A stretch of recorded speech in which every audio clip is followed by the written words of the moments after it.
Hello, heroes, and welcome to Kvell. I'm Jamar, the spiritual director here at Kvell, and I would like to talk to you today about exercising your greatest gift, the power of choice. So we're making choices all the time, and when it comes to our choice making, often we're of the impression that if I just have more time to spend in the research or the development of where my choice is coming from, we have the immediate access to this wealth of information, which we call the internet, and you can spend 2 minutes or 2 days in search of more information to justify the decisions that we make. But that doesn't ultimately or necessarily turn out a better decision. So generally, we'll spend about as much time as we can afford around the decision, but it doesn't necessarily influence the quality of the decision. So we want to talk today about where you make choices from and really living your life from those choices. So many of our choices that we currently make, we make from our history. You've experienced life up to this point. You've gained knowledge, which is just wisdom gained based on prior experience. And now you're applying that. This situation seems like a previous situation in your life, and so you're making a choice from that place. There are social norms, there are norms specific to where we grew up geographically, our nationality, our gender, that seem to support and or inform our decisions. But what I would invite you to do is to make choices from someplace else. Now, when you exercise the power of choice, that can only happen in the present moment. So it's a wonderful exercise in being present. Let's try an exercise together, and let's explore reframing your thoughts to create a different power of choice experience. Now, there are things in your life that you're doing that you would probably say, I have to do that. I have to get up, I have to go to work, I have to pay taxes, I have to do this thing. These are some of the common things that we hear. You have to pay taxes and die. When it comes to the choices that you're already making, I want to let you in on a secret, something that we can do together. Choose what you're choosing. So what does that mean? So let's take an example from your own life. I'm going to invite you to pick something that you say you have to do, and let's break it down. I'm going to give you an example first, and then you apply this example. Let's just say that I don't really want to work, but I have to work. Well, I don't really have to work.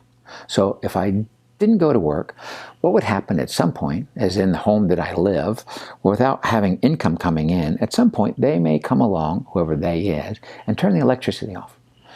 Now, I have grown very attached to the air conditioning, I can assure you of that. And I like the air conditioning. But at some point, the air conditioning would go, and the TV would go, and the home would go. And there's a series of other steps that may happen along the way that might be my financial undoing by not going to work or not generating potential income. So in that case, ultimately, my big decision at the end of all of that line is what kind of box do I want to live in? Am I looking for a dishwasher box or maybe a new refrigerator box? Because at some point, I'm going to have to live in a box if I don't go to work. So the choice is, do I choose to go to work or do I choose to live in an appliance box somewhere behind a building? Well, I choose to go to work. And by choosing that, it empowers me because the alternative is one that I would ultimately find unpleasant. So those things that you're going to do, whether it's as simple as making a bed in the morning or setting up your alarm to get up 10 minutes early to meditate or to start that new exercise program, to journal, whatever you've been intending to do that you think you have to do or that you should do, I would invite you to choose that thing. Choose that thing. So let's take a moment and find some paper and pencil. Great. That was pretty quick.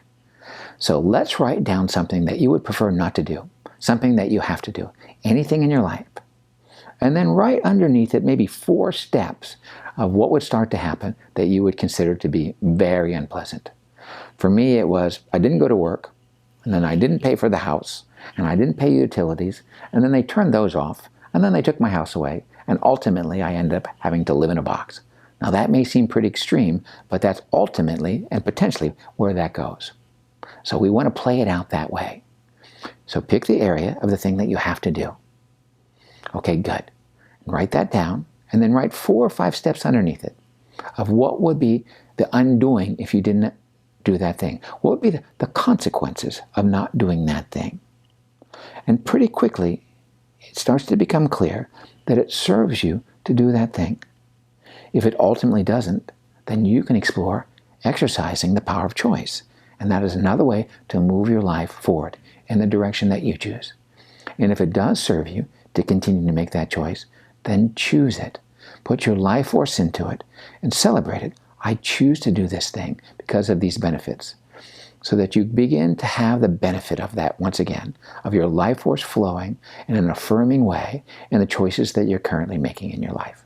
And this little simple process of choosing to do the thing that you're going to do anyway will shift your relationship with it. When I invite you to choose from a place that doesn't involve your history, that's not something that we're generally comfortable with or even know how to approach. And I'd like to give you an example. If I were to suggest to you that you were to choose chocolate or vanilla, and you can't choose from your history, go ahead and choose now. Pick one. Okay, which one did you pick? Okay, and why? Now you've got a whole bunch of reasons in your head that might sound like, oh, I like the taste, it's creamy, it's this, it's that. But those are all decisions that are made from your history. Now, if you make a decision that doesn't come from your history, you're completely liberated to make any choice that you want. If you ask any 4-year-old or maybe a 3.5-year-old why they choose chocolate or vanilla, they're going to say, ultimately, because, which is a very good answer, because it's to be at cause, which is all the justification you need for decision. You don't have to justify your decisions. At some point in our life, it can be helpful to make the next most right decision.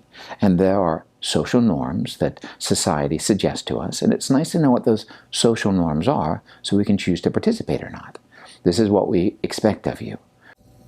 When you make choices from someplace else, you're liberated. And we want to allow that, to offer that to you today. When you choose from a place that just being at cause, there's a freedom that comes, a freedom of expansion, of liberation, of creativity that naturally expresses through you, uniquely as you. Those choices really create the life, the dream life that you want to have. When it comes to your health, when it comes to your wealth, relationships, where you live, how you live, all of those are choices that you'll make.